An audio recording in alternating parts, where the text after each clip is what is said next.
Hello everyone, मैं हूं advocate Rahul Mishra और आज हम समझने की कोशिश करने वाले हैं आईपीसी का जो सेक्शन 300 है। सेक्शन 300 के बारे में आज हम समझने की कोशिश करेंगे।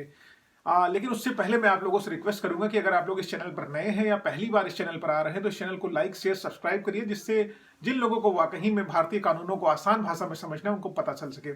चलिए हम लोग शुरू करते हैं। Section 300 of IPC. Section 300 of IPC murder से डील करता है। जी हाँ, मर्डर यानी कि हत्या से डील करता है कि हत्या अगर किसी व्यक्ति की गई है तो उसकी टर्म्स एंड कंडीशन क्या होंगी, कब कहा जाएगा कि किसी व्यक्ति द्वारा किसी अन्य व्यक्ति की हत्या करी गई, उसकी कंडीशंस क्या होंगी। देखिए, सबसे पहली कंडीशन बताई, बेसिकली इसमें 4 कंडीशन बताई गई, लेकिन पहली कंडीशन में बता दूंगा कि जो व्यक्ति होगा इस इंटेंशन से किसी अन्य व्यक्ति पर हमला करेगा कि उस व्यक्ति की मृत्यु हो जाए। मतलब इंटेंशन सबसे पहले उसमें होनी चाहिए कि उसके एक्ट से जो व्यक्ति उसमें कोई कृत्य कर रहा होगा उसकी वजह से अन्य व्यक्ति की मौत हो जाए। सबसे पहला उसका एक इंटेंशन होगा, उसका मोटिव होगा कि उसके कार्य करने से उस व्यक्ति की मौत हो जाएगी। ठीक है, कोई भी कार्य, ऐसा कोई कार्य किसी व्यक्ति द्वारा किया जाएगा जिससे दूसरे व्यक्ति की मौत हो जाएगी, वही हत्या कहलाएगी। लेकिन इसको करने के लिए क्या होगा, उस व्यक्ति की चाह होनी चाहिए, इंटेंशन होना चाहिए, मोटिव होना चाहिए, पर्पस होना चाहिए, इच्छा होनी चाहिए कि उसके काम कर देने से, उसके उस एक्शन को कर देने से या उसके उस एक्ट को कर देने से सामने वाले पार्टी की मौत हो जाए।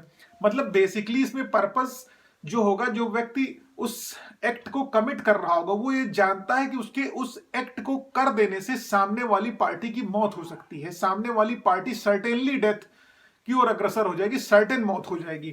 तो इसमें क्या हो जाएगा, बैड इंटेंशन होगा, गिल्टी माइंड होगा और मेंसरिया होगा। जो bad intention, guilty mind, mens rea होगा तभी कोई भी ऑफेंस कमिट होता है। इसी तरीके से मर्डर करने के लिए सामने वाली पार्टी को पता होना चाहिए कि वो उसके एक्ट से सामने वाली पार्टी, जो अपोजिट पार्टी है, उसकी डेथ हो जाएगी। कोई भी ऐसा कमिटमेंट, कोई भी ऐसा कॉज जिसकी वजह से अपोजिट पार्टी की डेथ हो जाएगी।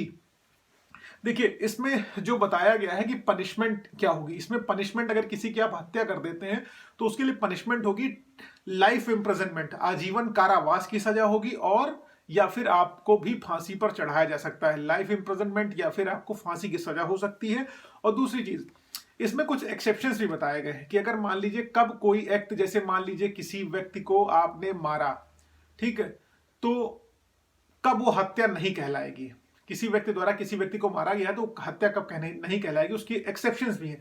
अब जैसे मान लीजिए कोई पुलिस ऑफिसर है, कोई अपराधी है, ठीक है, अपराधी है, वो अपराध करके भाग रहा है, उसकी वजह से जो है समाज में अराजकता फैल सकती है, समाज के लोगों की जान माल की हानि हो सकती है।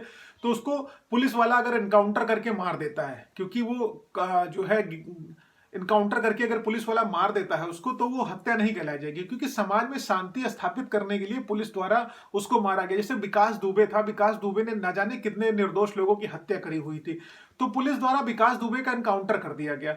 अब उसको हम हत्या नहीं कह सकते कि पुलिस ने हत्या कर दी थी। पुलिस ने सामाजिक न्याय स्थापित करने के लिए विकास दुबे का एनकाउंटर करा था, क्योंकि उसने न जाने कितने निर्दोष पुलिस वालों को, कितने निर्दोष नागरिकों को मर्डर ऑलरेडी पहले कर चुका था।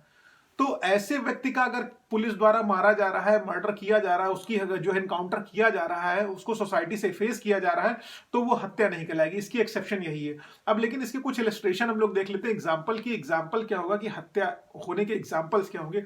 हत्या होने का बेस्ट एग्जाम्पल मैं बताऊं कि जैसे मान लीजिए कोई व्यक्ति है, मिस्टर एक्स है, मिस्टर वाई पे इस तरीके से धारदार हथियार से हमला करते हैं कि उसका गर्दन कट ही जाए। मतलब तलवार, उनको पता है उनके हाथ में तलवार है और तलवार से खिलवाड़ कर रहे हैं और जानबूझ के उसकी गर्दन के पास ले जाके वो चॉप कर देते हैं कि उसकी गर्दन कट जाए। इस इंटेंशन से उस पर अटैक कर रहे हैं, तो ये हत्या हो जाएगी, उनके द्वारा किया गया कृत्य हत्या होगा, क्योंकि उनको पता है कि तलवार से अगर किसी के गर्दन के आसपास खिलवाड़ करेंगे तो मर्डर, आदमी मर सकता है, तो वो हत्या हो जाएगी।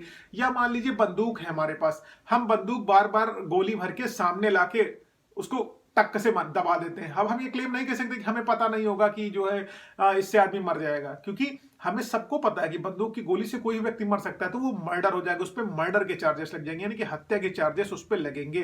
तो आई होप इस तरीके से आप लोगों को क्लियर हो गया कि हत्या करने के लिए इंटेंशन होना चाहिए, गिल्टी माइंड होना चाहिए, मेंसरिया होना चाहिए और कमीशन ऑफ एक्ट होना चाहिए, कि वो काम किया गया हुआ होना चाहिए, तभी कोई कृत्य जो है मर्डर में कन्वर्ट हो जाएगा। I hope this one is clear to every one of you कि मर्डर क्या है। इसके लिए सजा मैंने बता दी है, आपको लाइफ इम्प्रिजनमेंट हो जाएगी या फिर आपको फांसी की सजा दी जा सकती है माननीय न्यायालय द्वारा।